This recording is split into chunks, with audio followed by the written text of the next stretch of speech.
Hello viewers, welcome back to my channel. আজকের এই ভিডিওর মাধ্যমে তুলে ধরব দুর্গা ঠাকুরের রং কিভাবে তৈরি করা হয়ে থাকে, এছাড়া দুর্গা ঠাকুর রং করার পদ্ধতি। তাই ভিডিওটি শেষ পর্যন্ত দেখুন। আর ভিডিওটি যদি আপনাদের ভালো লেগে থাকে তাহলে অবশ্যই একটি লাইক এবং কমেন্ট করে জানান।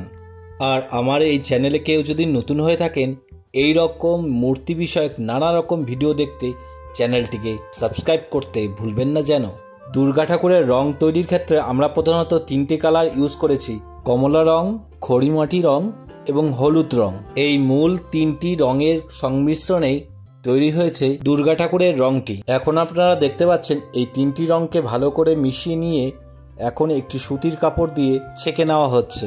এই রং ছেঁকে নেওয়ার মূল উদ্দেশ্য হলো রঙের মধ্যেই অনেক সময় রঙেরই কিছু কণা থেকে যায়, সেই কণাগুলিকেই এই রং থেকে আলাদা করতেই এই ছাঁকনি করার পদ্ধতিটিকে আমরা ব্যবহার করে থাকি। এখন আপনারা দেখতে পাচ্ছেন রংটিকে ভালো করে হাত দিয়ে গুলিয়ে নেওয়া হচ্ছে। ভিউয়ার্সদের উদ্দেশ্যে আরেকটি কথা বলার, এখানে আমরা রঙের ব্রাইটনেস বাড়ানোর জন্য আমরা এখানে হোয়াইট ডিস্টেম্পার ইউজ করেছি। এখন আরও একটু ভালো করে হাত দিয়ে গুলিয়ে নেওয়ার পর রংটি দুর্গা ঠাকুর রং করার জন্য একদমই প্রস্তুত।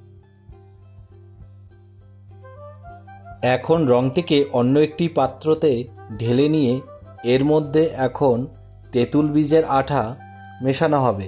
ভিডিওটিতে আপনারা দেখতে পাবেন এখানে তেঁতুল বীজের আঠাটিকেও ছেঁকে নেওয়া হচ্ছে।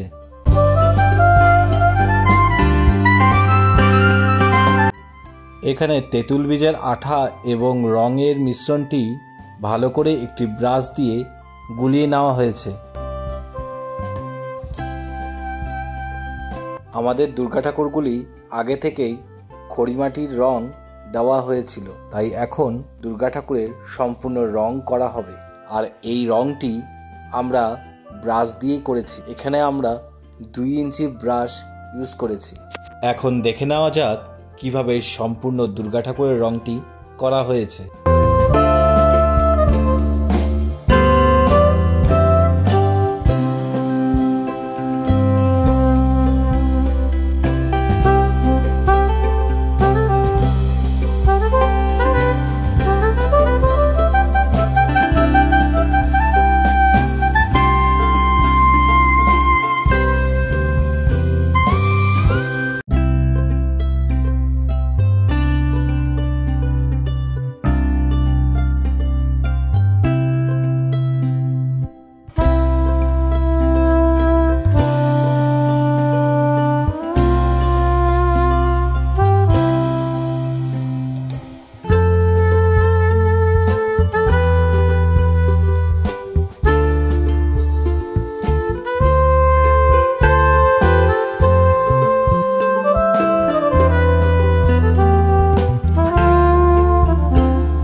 সম্পূর্ণ রংটি করা হয়ে গেলে আমরা এখানে আরও 2 কোট রং করেছি।